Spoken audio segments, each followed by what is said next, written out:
믿음의 지혜를 허락하시고 하나님 허락하신 영원한 뜻에 대한 지혜를 허락하시어서 그 말씀 믿음으로 살게 하시고 그 말씀 우리 안에 이루어 살게 하시고 그 말씀 소망으로 간직하게 하옵소서. 오늘도 하나님 본문의 말씀을 통해서 간직해야 될 믿음의 지혜와 은혜를 소망합니다. 주님, 성령님께서 우리 안에 친히 이 말씀 간직할 수 있도록 강권해 주시며 깨닫게 하시며 은혜로 도와여 주시옵소서. 아버지께서 함께하는 시간이기를 소망합니다. 예수님의 이름으로 기도하옵나이다. 아멘. 네, 오늘 아모스 8장 말씀 함께 살피도록 하겠습니다.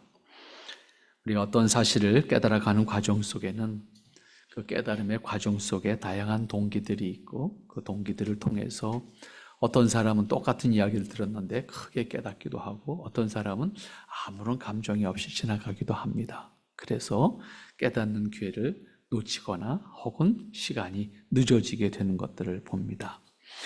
이스라엘이 하나님을 저버렸음에도 스스로 놀라지 않는 것은 이스라엘 백성들 가운데 그 의식이, 다시 말하면 심령의 상태가 깨어있지 못함으로 하나님 말씀하시는데도 그 말씀을 듣지를 못하고 그 말씀이 없어서 못 들은 것이 아니라 분명히 말씀하는 소리가 있었음에도 불구하고 귀담아 듣지 않고 또 그것에 대한 깨달음이 없음으로 인해서 다가오지 않았습니다.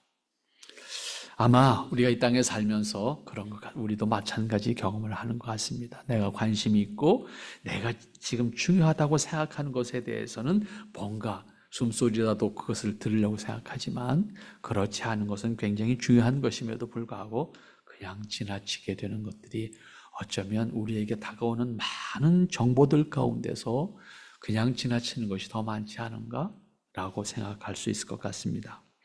시간이 지나가면서 감각이나 의식이 무뎌지기도 하고 특별히 신앙의 하나님과의 영적인 관계라는 것은 참 무뎌지기가 참 쉽습니다. 이게 깨어서 유지되는 건 참 어려운데 무뎌지는 건 한순간에 무뎌집니다. 그래서 하나님께서 우리에게 말씀하시는 것에 대해서 귀담아 듣지 못하는 경우들도 있지 않나 그런 생각을 합니다. 우리가 이런 것들은 사실 우리가 작은 규칙을 다 같이 지켜야 된다 그렇게 했을 때 처음에 규칙을 지키려고 애를 쓰지요. 그리고 그 지키지 않았을 때 마음이 좀 겁도 나고 때로는 마음이 아프기도 하고 그런데 한 번, 두 번 똑같은 거 반복하다 보면 자연스럽게 그냥 아무렇지도 않게 지나가게 됩니다. 처음에 교회 나올 때도 그랬습니다. 여러분들이 처음 교회에 나왔을 때 참 어색했습니다. 말도 어색하고 행동도 어색하고 그러다가 교회는 나와야 된다는데 어쩌다 빠지게 되면 참 힘들었습니다. 그런데 한 번, 두 번 빠지고 나면 그 다음에 빠지는 거 괜찮아요. 마음이 그렇게 됩니다, 우리가. 의도적으로 노력을 해도 아쉬운 마음이 항상 우리 자신들을 지배하는 것이 이 타락한 속성을 가지고 있는 인간의 모습이다 그렇게 생각을 하게 됩니다. 이스라엘 백성들을 보신 하나님은 그들에 대해서 심히 걱정스럽게 말씀하시고 선지자들을 내보내서 그들로 하여금 하나님의 뜻을 알게 하시고 그렇게 호소도 하고 때로는 책망도 하고 때로는 구슬리기도 하고 그렇게 말씀을 했지만 정작 이스라엘 백성들은 그것이 자신들을 향한 말씀으로 다가오지 않았어요. 멀리 남의 얘기고 그리고 그냥 늘 하는 얘기고 지나가는 얘기고 그렇기 때문에 그리스도인들은 그들은 결국 흐트러지고 말았고 각 지역에서 하나님의 뜻을 이루면서 스스로 살아갈 수 있어야 되겠는데 그렇지 못한 모습으로 살아가는 이스라엘 백성들 될 수밖에 없었습니다.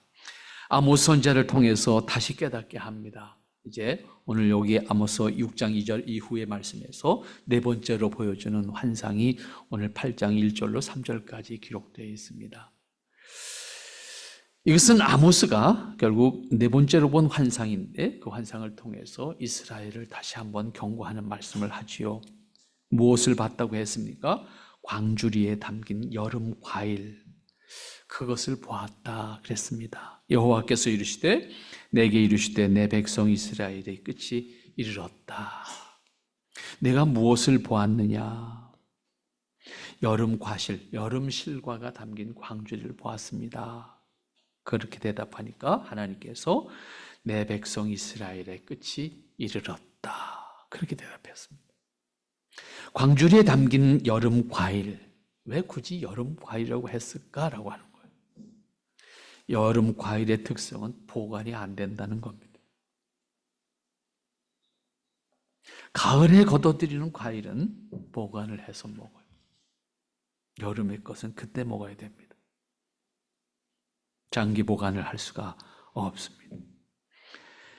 금방 썩습니다. 그리고 겉은 멀쩡해 보이는데 어느 날 며칠 지나가 보면 속이 다 썩어서 먹을 수가 없게 되어 있는 것이 여름 과일입니다. 하나님 아모스에게 내 백성 이스라엘의 끝이다라고 하는 단어를 썼습니다. 그 광주리를 보여주시고 여름 과일이 담긴 광주리를 보여주시고 내 백성 이스라엘이 끝이다. 허우대는 멀쩡한데 겉으로 보면 다 멀쩡하게 그대로 있는 것 같은데 속은 이미 다 썩었다 그런 얘기죠. 곧 무너질 거다. 아무도 거들떠보지 않을 것이다. 이스라엘은 더 이상 기대할 수 있는 것이 없다. 마치 여름 과일이 속부터 썩어 나온 것처럼 겉은 멀쩡하지만 금방 버려질 것이다. 여름 과일을 보여주시면서 말씀하신 이유는 지금 말씀드린 것처럼 겉은 멀쩡한데 이미 속은 썩어 있는 것이 여름 과일의 특성입니다. 여름 과일은 매우 싱싱하더라도 결코 오래가지 못합니다. 겉으로는 멀쩡해 보여도 이미 속은 다 상해 있을 수도 있습니다. 우리가 종종 경험하는 것들입니다.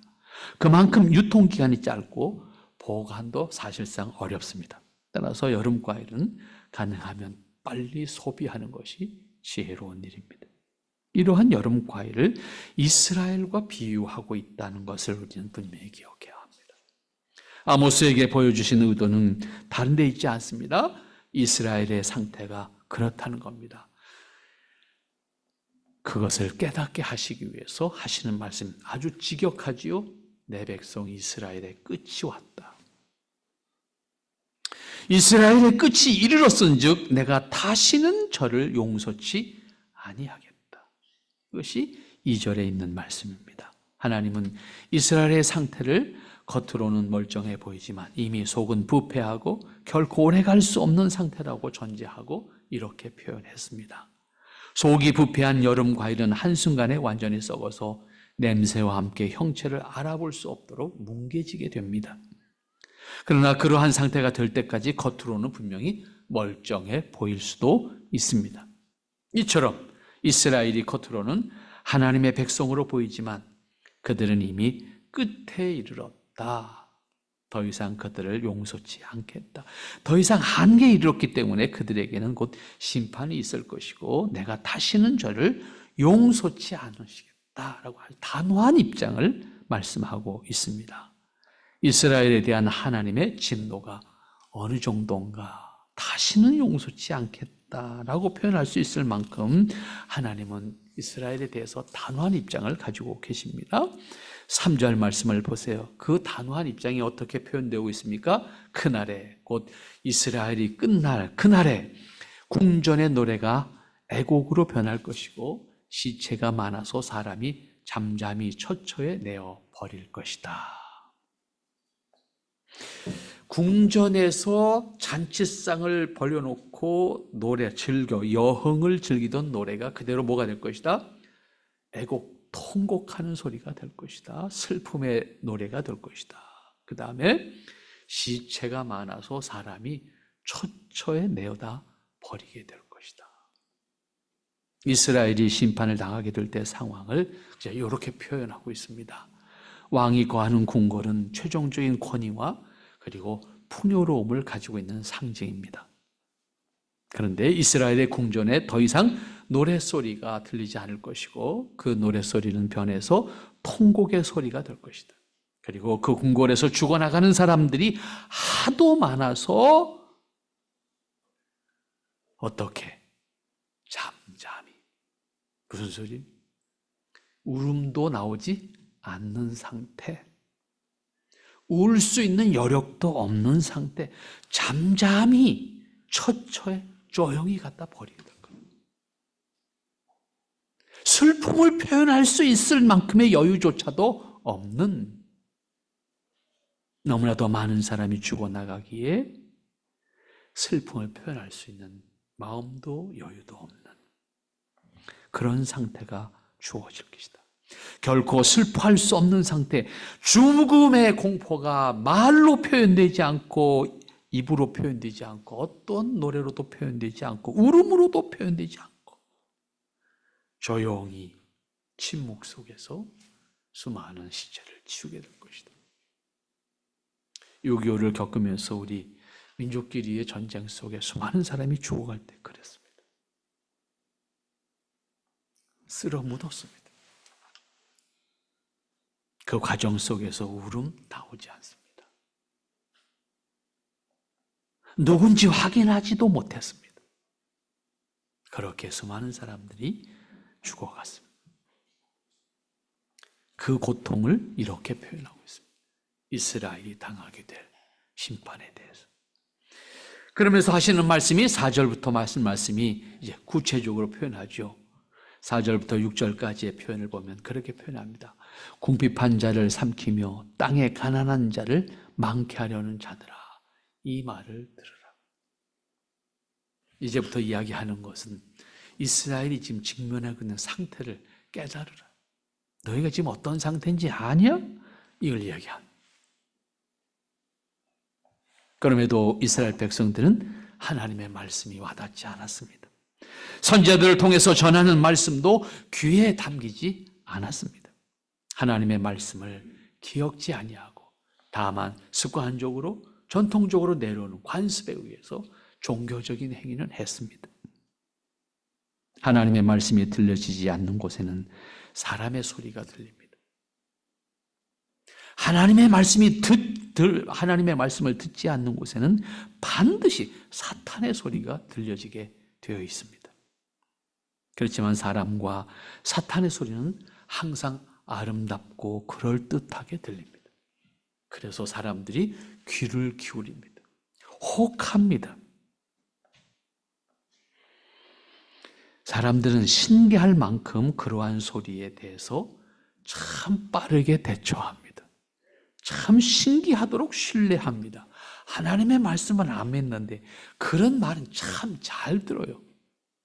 얼마나 빠르게 응답하는지 몰라요. 우리는 소문도 못 들었는데 다 모여있다고 가서 보면 그 말에 귀를 기울이고 쫓아갑니다. 가장 대표적으로 나타나는 현상, 다단계하는 사람들 보면 금방 알아요. 어디서 한지도 모르는데 사람들 몰려 나와. 우리 옆 건물에 있습니다. 항상 있습니다. 아침에 오다 보면요, 한 보따리씩 항상 들고 나와. 항상 한 보따리 들고 나오는데 다 아주머니, 할머니들이야. 늘 우리 교회 앞으로 지나갑니다. 한 보따리씩 들고. 언젠가는 왜 계란을 맨날 들고 나오더라고. 계란을 몇 판씩 들고 나와. 부동산 컨설팅 하는 사람들의 소리. 딱 그것만 사면 하루아침에 평생 일 안 해도 먹고 살 것 같아. 주식 일타 강사하는 사람들 소리 들으면 다 부자 돼. 제가 아는 사람 가운데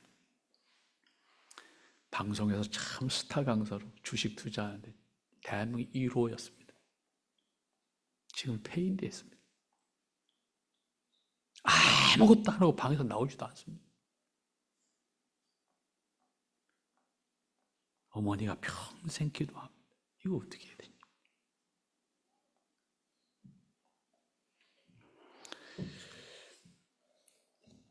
그런데 정작 들어야 될 말, 생명과 진리의 말씀은 귀가 닫힙니다. 사람이 나빠서 다치는 게 아니에요. 아담 이후에 인간이 그렇게 생겨 먹었어요. 다 똑같아요. 다르지 않습니다. 이러한 현상도 인간의 타락한 본성에 사로잡힌 모습이라고 하는 것을 우리는 서로 인정해야 합니다. 진리에는 둔감합니다. 이해관계는 빠릅니다. 어떤 의미에서도 둔하기보다는 오히려 민감하게, 매우 민첩하게 본능적으로 거부하는지도 몰라요. 타락한 본성은 생명의 말씀에 대해서 알러지 반응을 일으킬 만큼 빠르게 거부합니다. 그래서 본능적으로 거부하는 것은 역설적이게도 그것이 하나님의 말씀이기 때문에 거부하게 된다는 겁니다. 따라서 무엇인가 사람에게 유리하게 생각되고 느껴지는 것에 반응하는데 거기에는 항상 함정이 있다는 것을 반드시 기억해야 합니다. 또한 불리하게 생각되는 것에 대해서는 들으려고 하지 않습니다. 어떤 의미에서 불리한가 하는 문제는 별도의 문제입니다. 타락한 본성이 반응하는 불리함은 어떤 것입니까? 간단히 표현하면 일하지 않고 쉽게 돈 벌 수 있는 것에는 귀를 기울이지만 땀을 흘려서 일해야 된다는 말에는 관심이 없습니다. 그러니까 사람들의 반응을 동반하는 내용은 대부분 이와 같은 것들입니다. 어떻게 하면 쉽게 돈을 벌 수 있을까? 어떻게 하면 운동하지 않고 살 뺄 수 있을까? 운동하지 않고 건강할 수 있을까? 어떻게 하면 공부 안 하고 좋은 대학 갈 수 있을까? 뭐 이런 거 아닙니다. 본능적인 거예요. 하지만 어디도 그 답은 없다는 겁니다. 분명히. 무슨 비법, 아니요. 다 허당입니다. 비법은 없습니다. 반드시 내가 땀 흘려야 됩니다. 반드시 내가 공부해야 합니다. 그거 외에는 방법이 없습니다. 그런데 그러한 소리에는 매우 민감해요. 얼마나 민감한지 몰라요. 하나님은 생명의 말씀에 무관심하고 멸망의 길을 자처하는 이스라엘 향해서 더 이상 생명의 길로 인도하는 말씀에 반응하고 있지 않기 때문에 최종적으로 말씀하는 겁니다. 궁핍한 자를 삼키며 가난한 자를 많게 하는 자들아 이 말을 들을지니라. 이스라엘이 더 이상 하나님의 말씀에 귀를 기울이지 않고 멸망의 길을 자원해서 가고 있는 모습에 대해서 하나님의 말씀을 들으라고 다시 한번 호소합니다. 이스라엘이 멸망에 이르는 길로 행하고 있기 때문에 아모스를 통해서 말씀하게 한 겁니다. 그 말 가운데 오늘 4절부터 6절, 특별히 5절부터 6절 말씀이 이제 구체적으로 어떠한 상태에 있는지를 설명하고 있는 것인데 이스라엘의 그 사회적으로 어떤 상태, 곧 하나님의 말씀이 그들의 사회를 지배하고 있는 것이 아니고 세상의 요령꾼들이 미혹하여서 형성한 사회적 현상을 쭉 열거하고 있습니다. 그것은 그 사회적인 무리와 부정한 모습을 만들게 되고 이스라엘 백성들에게 월삭과 안식일의 의미가 이미 사라지고 안식일을 통해서 월삭을 통해서 하나님을 기억하라고 했는 것인데 그리고 그들에게 쉼을 허락하신 기회를 주신 것인데 그날이 빨리 지나가서 내가 돈을 조금 더 벌 수 있으면 좋겠다. 이 생각에 그 날은 다 뒷전인 거예요. 그 날을 하나님의 날로 구별해야 될 것인데 그 날은 뒷전인 거예요. 형식인 거예요. 오직 자신의 피로를 채우기 위해서 그 날은 형식적으로 빨리 지나갔으면 좋겠다. 전만 지나갔으면 좋겠다. 조급한 마음입니다. 그리고 그 다음 말씀하시는 게 뭡니까? 저울을 속임으로 부당한 이익을 취하고 먹을 것을 빌미로 인신매매를 하는 포악한 사회적 현상을 지적하고 있습니다. 그리고 하시는 말씀이 잿말을 팔자 하는도다. 잿말이란 말, 잿밀이라는 말이 요즘에 쓰지 않는 말입니다만은 찌꺼기, 알고 골라내고 찌꺼기 팔면 안 되는 것. 동물 먹이는 먹이잖아요. 그것까지도 알곡과 섞어서 팔자 그 얘기예요. 이게. 북한의 탈북자들이 표현하는 북한의 쌀을 이야기하잖아요. 한국에 와서 남한에 와서 밥을 딱 때 쌀을 딱 대서 놀라는 게 뭐냐? 왜 쌀 색깔이 하얀가? 왜 하얀 쌀을 본 적이 없다는 거예요. 왜? 쌀이 검다는 거예요. 일단 기본적으로. 물론 탈곡하는 과정이나 보관하는 과정, 쌀이 잘 썩거든요. 이게 상합니다. 생쌀도. 그래서 점점 우리가 먹는 쌀은 어떻게 됩니까? 도종을 바로 해서 먹잖아요. 여러분 마트에서도 가서 보시면 옛날에는 1년치 한 번에 도종을 해서 가마니로 싸놓고 먹다가 지금 그렇게 하는데 없잖아요. 농협에서도 창고에서 꺼내서 바로 도종해서 내보내지 도종해놨던 것을 보내는 거 아니잖아요. 오래돼서 까매요. 근데 문제는 자동화된 수확 과정이 없잖아요. 다 옛날에 우리식으로 마당에서 털어가지고 담는 거잖아요. 탈곡하는 과정, 도정하는 과정에서 석발기를 통해서 걸러내야 되는데 걸러내지를 못하는 거예요.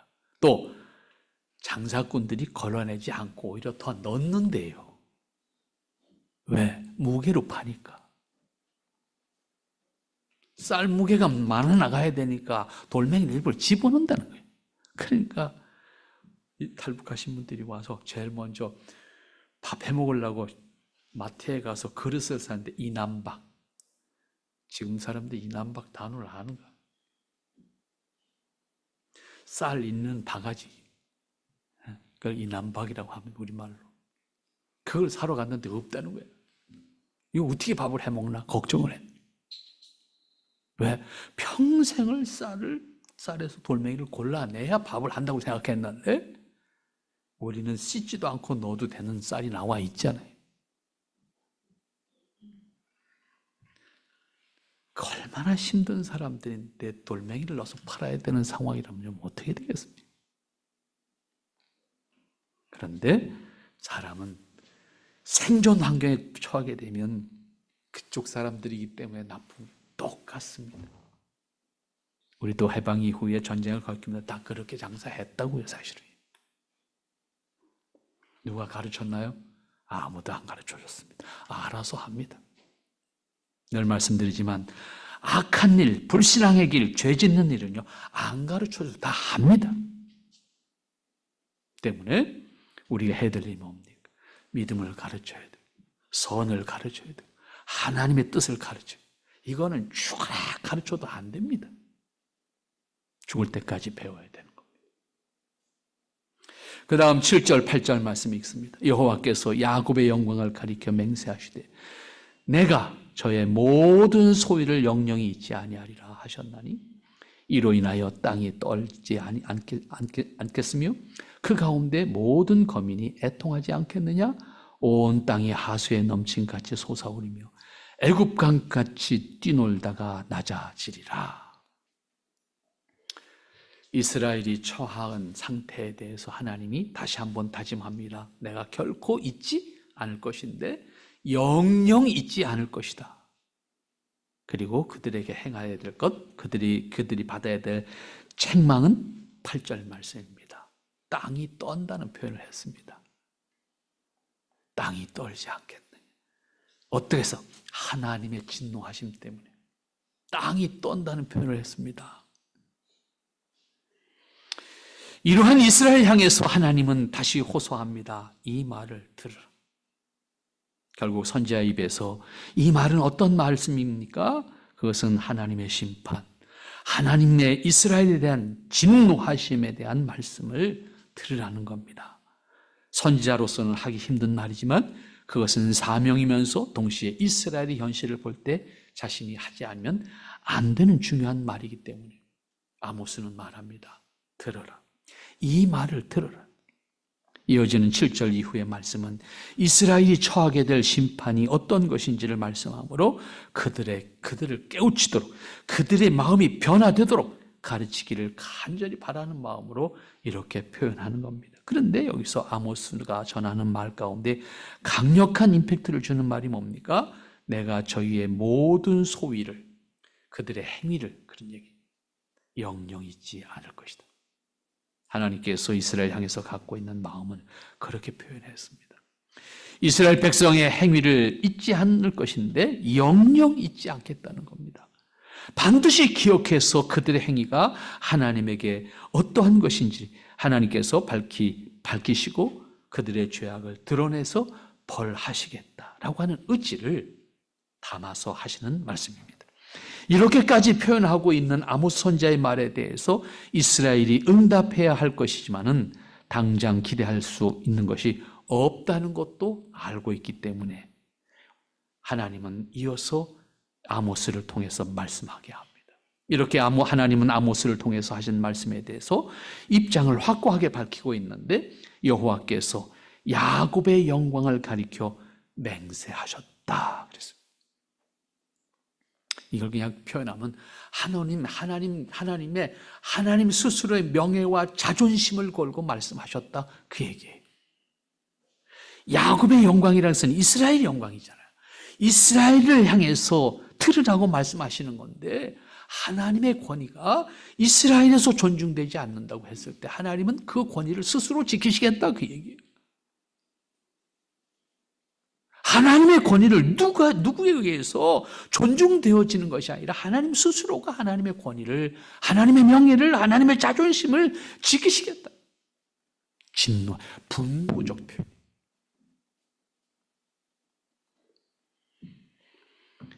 매우 많은 생각과 인내를 가지고 하신 말씀이라고 표현할 수 있습니다. 그것은 하나님의 자존심과 명예가 달려있는 말이기 때문에 이렇게 표현한 겁니다. 하나님의 이 말씀을 자신의 이름과 명예를 걸고 내 스스로 내 이름과 내 명예를 지키시겠다. 야곱의 영광을 가리켜 맹세하신다는 말씀, 바로 이스라엘의 영광을 내가 스스로 지키겠다라고 하는 말씀입니다. 하나님 자신의 명예를 전제로 이스라엘을 심판하심으로 하나님의 권위를 스스로 지키시겠다라고 하는 겁니다. 하나님의 영광을 위해서도 하나님으로부터 멀어진 이스라엘을 그냥 둘 수 없다는 의미입니다. 그러니까 하나님의 명예를 위해서 그들을 심판하심으로 하나님의 명예를 회복시키시겠다. 이스라엘 위에 하나님이 존중되지 않는 상태에 그 이스라엘을 심판하심으로 그들이 심판받는 과정을 통해서 하나님을 알게 하시고 하나님의 권위를 존중하게 하시겠다. 언젠가 제가 예를 들어서 그런 말씀 드렸습니다. 송아지가 태어나면 송아지를 지금 일소로 기르는 사람이 없잖아요. 대한민국에 몇 마리 없대요. 일할 줄 아는 소가. 다 소는 잡아먹으려고 기르는 거지 이실기라고 하는 소가 없는 거예요. 일을 시키는 과정 속에서 태어나면서부터 송아지가 일을 할 줄 아는 게 아니에요. 일을 한 1년 가르쳐야 돼요. 1년 동안 얘가 주인과 손발이 맞아서 밭을 갈고 논을 갈 수 있도록 훈련을 시켜야 되거든. 근데 주인을 잘 만나야 소도 고생을 안 해요. 소를 일을 가르칠 때 소에게 매를 들고 맞아야 일하는 소를 만들어 놓으면 이놈은 죽어라 일하고도 얻어맞습니다. 평생 만. 그런데 말로 일을 가르치면 소 얼마나 힘들겠어요. 말로 매는 안 맞고 일을 하잖아. 여러분은 어느 쪽을 선택하시겠습니까? 응? 우린 사람이잖아. 소는 아니잖아. 여러분들은 어느 선택하시겠어요? 매 맞고 하실라고, 안 맞고 하실라고? 어? 그러면요, 소가 이게 또 고집이 있어요. 이게 못된 소도 못된 놈이 있거든요. 저는 못된 놈을 많이 만나가지고 참 소한테 고생을 많이 했습니다, 제가. 소가요, 주인이 하도 때리고 심보가 그러면요, 논에 딱 들어가면요, 논에서 딱 네 발 딱 뻗고 엎드려서 안 일어납니다. 꼼짝도 안 합니다. 끌고 나올 수 있는 방법이 없습니다. 주인은 일 못합니다. 때려도 안 일어납니다. 자기가 일어나고 싶을 때 일어납니다. 그런 소가 있습니다. 아주 심보가 고약한 소지요. 그러나 걔는 자기 살 길 찾는 거예요. 그렇게 안 하면 죽으라고 고생하니까. 오늘 표현 말씀이 무서워요. 8절 말씀 여러분들 잘 보세요. 이로 인하여 땅이 떨지 않겠느냐? 그 가운데 모든 거민이 애통하지 않겠느냐? 하나님의 심판이 임했을 때 땅이 떤다는 표현을 했습니다. 그 가운데 사는 모든 사람이 애통하지 않겠느냐? 하나님의 심판이 임하게 되었을 때 이스라엘이 처하게 될 상황을 이렇게 표현하고 있습니다. 땅이 떤다는 말은 우리가 지진 생각하면 됩니다. 지진. 딱 그 말이에요. 근데 우리는 다행스럽게 지진이 그렇게 심한 나라가 아니라서. 근데 제가 있던 고베가 지진이 무지 심한 동네였잖아요. 그중에 일본 안에서도 그래도 지진이 없는 동네라고 유명했던 동네입니다. 그런데 제대로 한 방 걸렸잖아요. 1995년도에 하모 몽땅 다 쓰러졌습니다. 지금 가서 보면 그 지진 기념관이 만들어놨어요. 체험할 수 있도록, 그 흔들리는 걸 체험할 수 있도록 하는 공간이 있습니다. 뭣도 모르고 들어가면 정말 혼미백상합니다.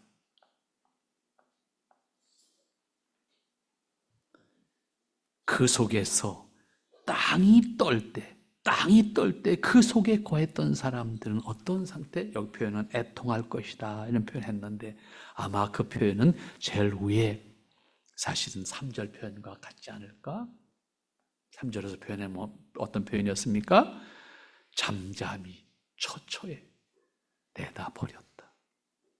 올 수 있는 기록조차도 없을 만큼 두려웠다 라고 하는 표현이 아마 더 이 상황을 경험하는 가장 공포스러운 표현이 아닐까 생각합니다. 땅이 떤다는 표현은 인간이 가장 공포를 느낄 수 있는 것을 의미합니다.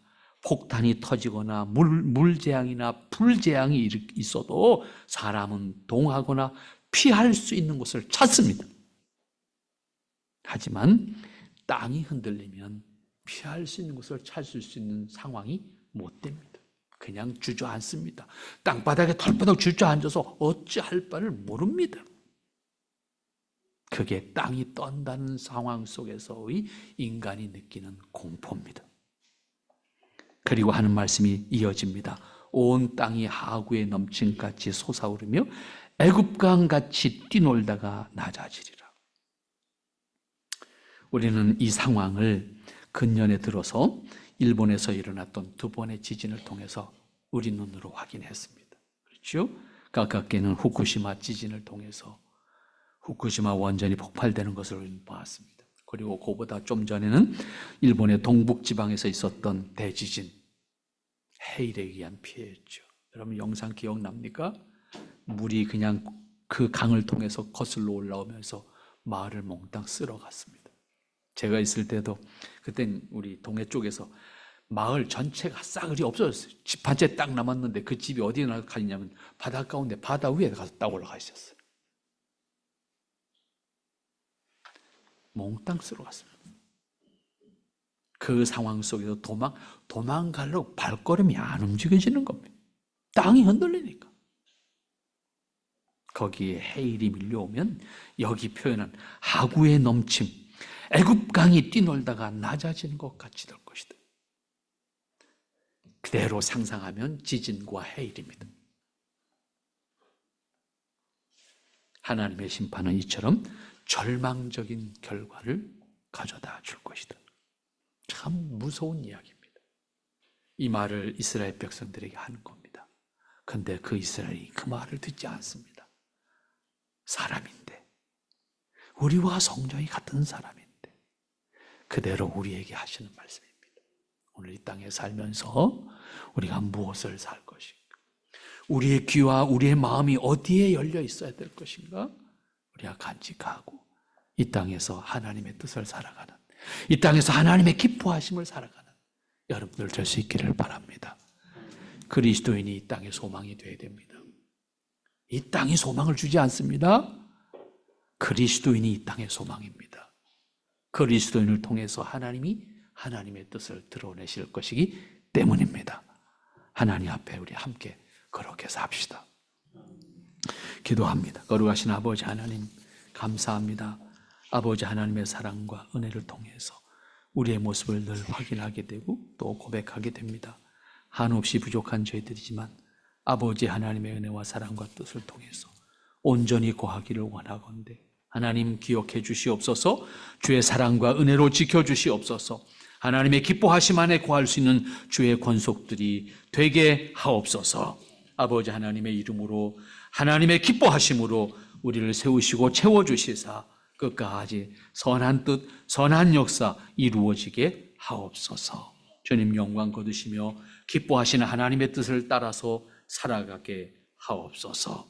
아버지 하나님 말씀 간직하고 그 말씀 영원히 하나님을 기뻐하는 말씀으로 살아가게 하옵소서. 예수님의 이름으로 기도하옵나이다. 아멘.